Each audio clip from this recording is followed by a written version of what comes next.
The money we get when we receive a loan is called principal. Our debt, however, is not discharged when we repay the principal.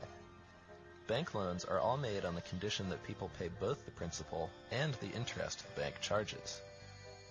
However, money can only be issued as principal. No one creates the interest, so the amount of debt owed is actually far greater than the amount of money there is to repay it. When a dollar is loaned into the economy, it begins a loop. Joe the farmer gets a loan from the bank and pays Tom for fixing his tractor. Tom pays Jane for bread at the local bakery, and Jane in turn buys the wheat from Joe, who can now repay the loan.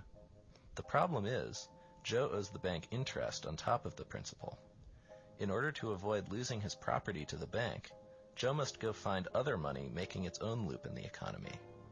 He can now repay his loan with the interest, but the people in that loop are left without their money. They still need money to facilitate their exchanges, and to repay the loan that issued the money they had been using.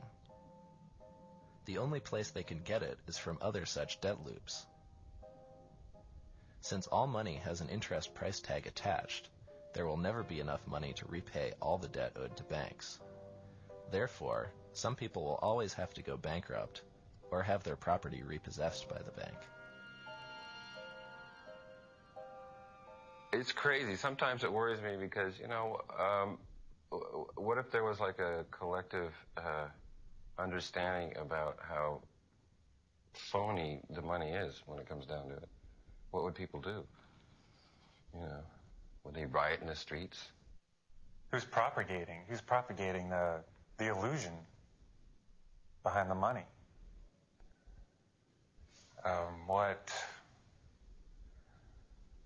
That just pisses me off, actually.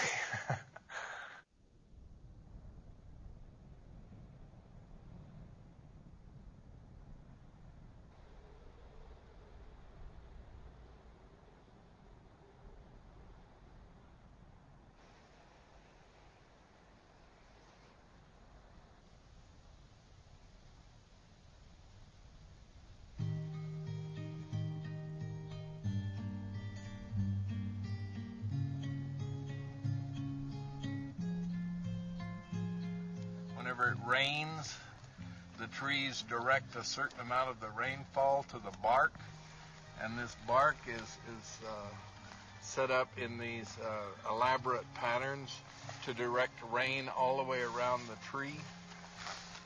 Wow, really? Yeah, and in these crevices where bugs and ants and other critters live, you get a lot of exoskeletons that are shed in here. That then is dissolved by the rainwater.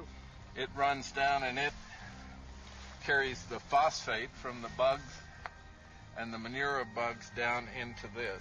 All of this organic material at the base here is what feeds the tree. So it's like a constant recycling of the material of life back into life. Well, I don't think economics are related only to humans at all. It's very easy to see nature as an economy.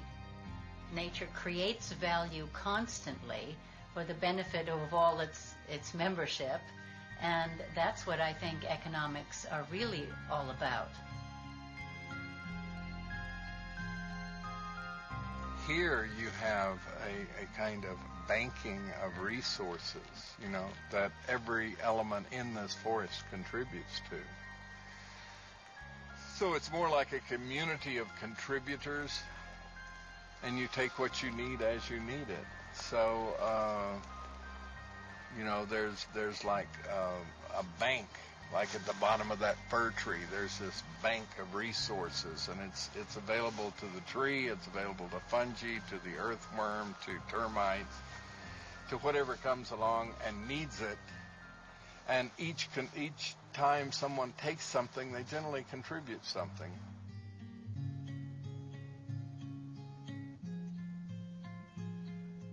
There isn't that kind of profit motive or interest or any of that in natural systems. It really isn't necessary to have more than you need. unless somehow you're acculturated to that belief system. So there's a kind of scarcity boogie bear in human culture that always has us feeling as if there isn't enough or there's not going to be enough. So we've got to gather as much as we can and store it where no one can get to it and steal it from us or rob us or whatever. And then it doesn't really matter if we even use it. Most people's experience with money is that money is scarce. And in today's monetary system, it is scarce.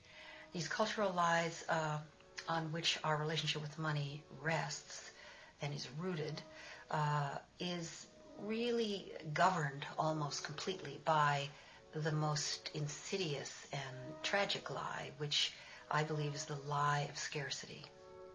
Even the Federal Reserve publications claim that what gives money its value is its scarcity. And this is false. It's not the scarcity that gives money its value. When we're talking about credit money, what gives it value is its ability to requisition whatever you want or need from the marketplace. We actually swim in a set of unexamined, unconscious beliefs. And we look out into the world and we just fear that there's not enough to go around without any evidence, really. And then we make that true. The domination model artificially creates scarcity. And that scarcity is one of the ways that the system actually maintains itself. Not only material scarcity, emotional and yes, spiritual scarcity. I mean, what does it mean to have enough money? I mean, I guess you always want a little more. There's not enough time. There's not enough money. There's not enough sleep. So it's a constant battle with there's not enough. We don't have enough. It's not enough. I'm not enough. And that is a mindset. It's an unconscious, unexamined mindset that creates distorted behaviors that are inconsistent with who we are. The same thing that keeps a rich person from giving is the same thing that keeps a poor person from making. It's that conditioned way of thinking and seeing that we have to really begin to address. Those who consider themselves poor in this country are not poor. I think it's this scarcity mentality. You know, I think it's a belief system that we all carry. And that there's not enough belief system has a second part to it. There's not enough to go around, and someone somewhere is going to be left out. And that inevitable fear or certainty that there's not enough to go around and someone somewhere is going to be left out is actually at the base of our political understanding of the world, our systems of governance, our educational system. It's even at the heart of religion. Of course there are scarcities that happen naturally. There's a disaster, there's a flood, all kinds of things can happen.